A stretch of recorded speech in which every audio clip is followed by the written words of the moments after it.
Bonjour.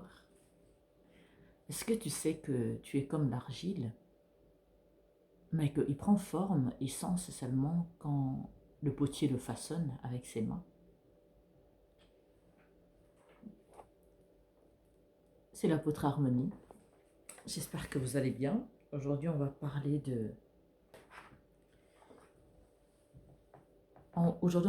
du fait que quand une personne se laisse faire par le Saint-Esprit, il est façonné.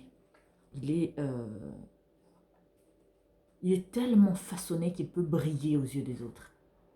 Je prends l'exemple de diamant, mais là je prends l'exemple de la boue. L'argile, pour qu'on puisse voir sa forme, l'apprécier, bah, c'est après qu'elle a été façonnée par les mains du potier. Est-ce que tu es de ceux qui laissent les mains du potier te façonner? Est-ce que tu es de ceux qui laissent Jésus, l'Évangile, le Saint-Esprit le façonner? Vous savez, la beauté d'un diamant, on le voit seulement une fois qu'on l'a bien taillé. Parce que dans sa forme brute, bon, pour les connaisseurs qui sont passionnés, ils, voilà, ils vont l'apprécier, mais sans plus.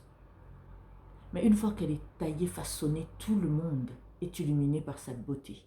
Tout le monde apprécie sa beauté. Tout le monde se rend compte de sa beauté merveilleuse, de cette lumière étincelante qui éblouit leurs yeux.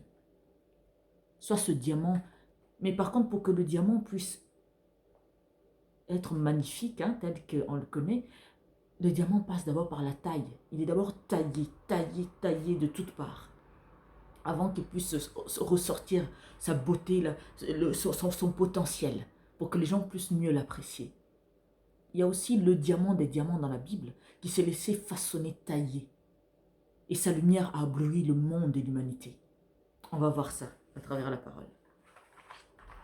Je vous invite donc à méditer Ésaïe 53, versets 3 à 7, Philippiens 2, versets 5 à 11, Galates 2, 20, 1 Pierre 2, 4 à 6, Luc chapitre 6, verset 40, Daniel 2, 31 à 35, Apocalypse chapitre 3, verset 21, 1 Jean chapitre 4, verset 17.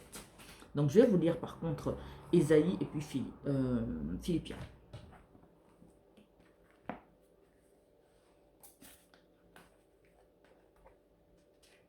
Alors, donc Ésaïe chapitre 53 verset, donc je vais lire à partir du verset 3 qui me dit: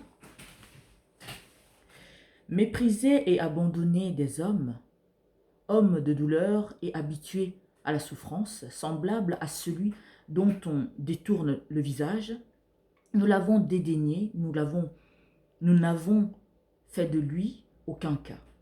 Cependant, ce sont nos souffrances qu'il a portées.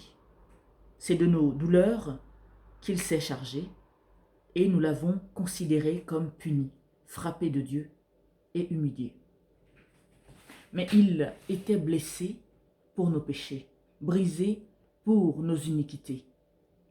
Le châtiment qui nous donne la paix est tombé sur lui, et c'est par ses meurtrissures que nous sommes guéris. Nous étions tous errants comme des brebis, chacun suivant sa propre voie, et l'Éternel a fait retomber sur lui l'iniquité de nous tous. Il a été maltraité et opprimé, et il n'a point ouvert la bouche, semblable à un agneau qu'on mène à la boucherie, à une brebis muette devant ceux qui le tondent. Il n'a point ouvert la bouche. Là, Ésaïe nous montre que Jésus s'est laissé faire, s'est laissé façonner, critiquer, humilier. Jusqu'à la mort, il n'a rien dit, ne s'est pas débattu. S'il ne s'était pas laissé façonner, on n'allait pas être sauvé aujourd'hui. Il s'est laissé faire, sachant que avant il menait une vie de Dieu, mais il est descendu sur terre. Il est venu sur terre en sortant comme un être humain, comme n'importe quel être humain vient au monde, donc en naissant comme un être humain, en grandissant comme un jeune adolescent, tout comme jusqu'à ce qu'il ait ses 33 ans. Il a accepté cette vie en toute humilité. Il s'est laissé faire, il s'est laissé façonner. pour pouvoir briller plus tard. Donc, je vais continuer à lire. Vous avez Philippiens, hein, qui nous le démontre. Donc, Philippiens 2, versets 5 à 11, qui me dit « Ayez en vous les sentiments qui étaient en Jésus-Christ, lequel, existant en forme de Dieu, n'a point regardé comme une proie arrachée d'être égal avec Dieu, mais s'est dépouillé lui-même en prenant une forme de serviteur, en devenant semblable aux hommes et ayant paru comme un simple homme.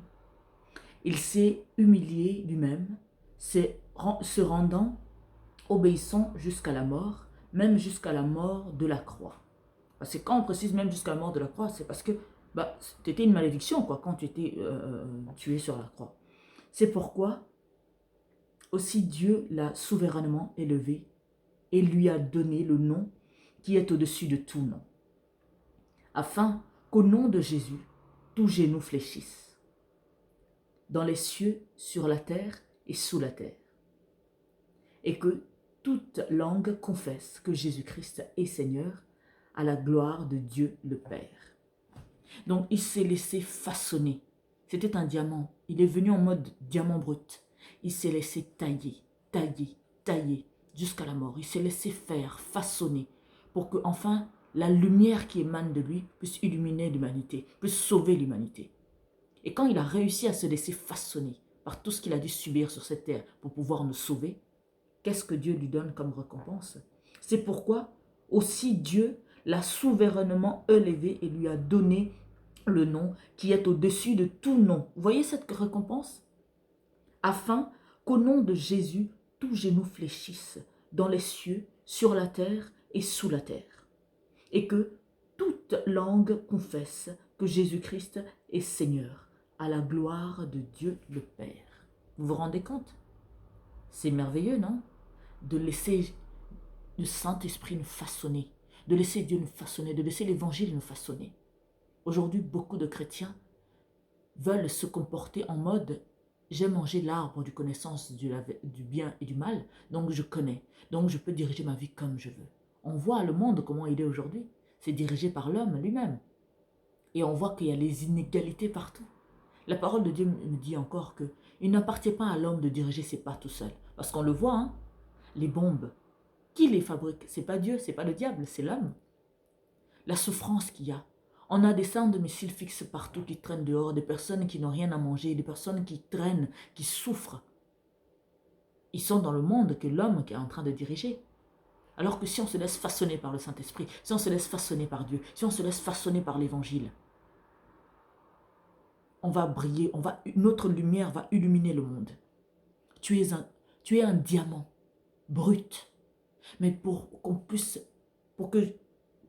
dévoiler ton potentiel, tu as besoin de laisser le Saint-Esprit, l'Évangile, te tailler, te façonner. Regardez, hein, Jésus s'est laissé faire.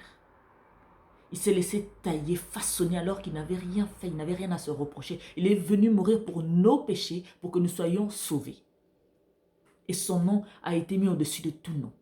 Afin que quiconque croit en lui, afin que quiconque prononce son nom, afin que tout genou fléchisse, afin que quiconque croit en lui soit sauvé. N'est-ce pas merveilleux? Bien-aimés dans le Seigneur, on dit qu'on est des chrétiens, alors nous devons être des imitateurs de Jésus. Il s'est laissé façonner. Tu es encore un diamant brut, mais pour qu'on puisse admirer ton potentiel, pour que tu puisses illuminer ce monde, pour que tu puisses apporter ta part à l'édifice, tu dois te laisser façonner, afin que la lumière de Dieu brille en toi et illumine le monde. Que Dieu vous bénisse infiniment. Vous êtes des diamants bruts qui puisaient. Donc, laissez-vous façonner par la lumière de Christ. Laissez-vous façonner par le Saint-Esprit. Laissez-vous façonner par la parole de Dieu. Soyez bénis infiniment. Ne soyons pas des chrétiens orgueilleux, mais soyons humbles, afin que notre lumière jaillisse et apporte une bénédiction, que nous soyons des bénédictions pour ce monde et pour les gens. Que Dieu vous bénisse infiniment. C'était l'apôtre Harmonie. Vous nous retrouverez en allant sur YouTube en tapant Centre de Gloire Emmanuel. Et pour les nouveaux venus, bienvenue. Vous êtes dans une chaîne qui est là au quotidien en train de publier des enseignements. Notre objectif, en fait, c'est d'éveiller les esprits à l'aide du Saint-Esprit. Enseigner la parole de Dieu au sein du peuple de Dieu, afin que le peuple de Dieu se réveille se réveille parce que ce monde est dirigé par des satanistes. Nous ne devons pas nous laisser faire. Nous devons être réveillés, nous devons marcher avec le Saint-Esprit afin de savoir comment nous y prendre et ne pas se laisser dominer par les œuvres satanistes. Alors, je vous dis encore bienvenue pour les nouveaux venus et pour les anciens. Donc, continuez toujours à suivre nos vidéos, continuez à les... En tout cas, sans modération, parce qu'il y en a 200, et les nouveaux aussi bien sûr, il y a plus de 240 vidéos qui sont gratuites à votre disposition. Profitez-en, méditez, soyez toujours à l'écoute du Saint-Esprit pour vous enseigner davantage, pour vous nourrir, vous enrichir encore et encore.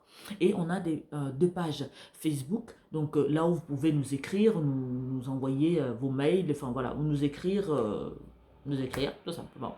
Donc c'est Apôtre Olivier Cambola officiel, et vous avez aussi la deuxième page, Apôtre Harmonie. Que Dieu vous bénisse infiniment. Tu es un diamant qui est brut, et laisse le Saint-Esprit te façonner, te tailler à son image, afin que sa lumière brille en toi, afin que tu puisses être une bénédiction pour toi et pour les autres et pour ce monde. Ciao, à demain.